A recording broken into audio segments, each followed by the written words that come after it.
المكاريل لا هنشويه ولا هنقليه.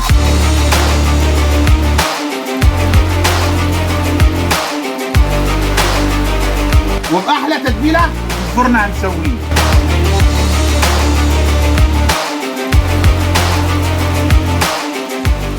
بعد ما نضفنا السمك وغسلناه وروقناه تمام، هنبدأ نفتحه بالشكل ده علشان ياخد معانا من التتبيلة ونبدأ نجهزها. معانا 10 فصوص توم مفروم، عليهم بقرنين فلفل حار، وعصير 2 ليمونة، على معلقتين كبار من الخل، ومعلقة صغيرة ملح، معاهم معلقة صغيرة كمون، ومعلقة كبيرة من الكزبرة، معاهم معلقة صغيرة فلفل اسود، على حبة شبت وحبة كزبرة خضراء.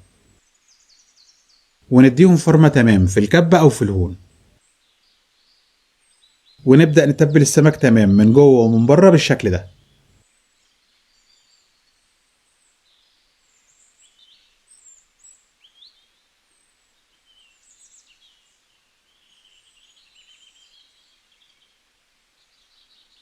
ونبدأ نجهز فرشة الخضار. معانا 3 بصلات كبار، عليهم بمعلقة صغيرة ملح، على معلقة كبيرة توم مفروم، وعليهم بمعلقة صغيرة كمون، ومعلقة كبيرة من الكزبرة، على نص معلقة صغيرة فلفل اسود، ومعلقة صغيرة من السماق، وده مهم جدا هيدينا مزازة في الخضار. عليهم ب3 معالق كبار زيت، ونديهم دعكة تمام.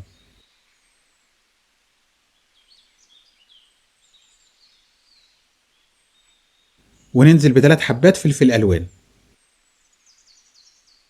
وقرنين فلفل حار لزوم السبايسي، على حبيتين طماطم، ونولف كله مع بعض.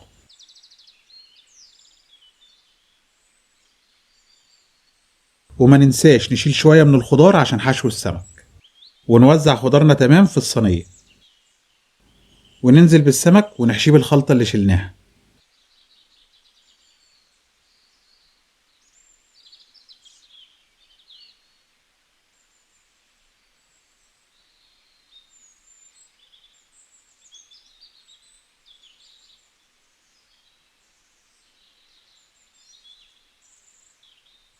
ونبدأ نجهز آخر تركية. معلقة كبيرة صلصة عليها ب3 معالق كبار زيت، تقليبة تمام، وهندهن السمك بالشكل ده.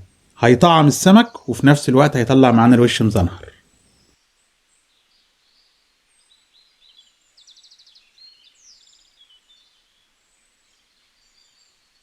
وما ننساش نجرنش بشوية ليمون.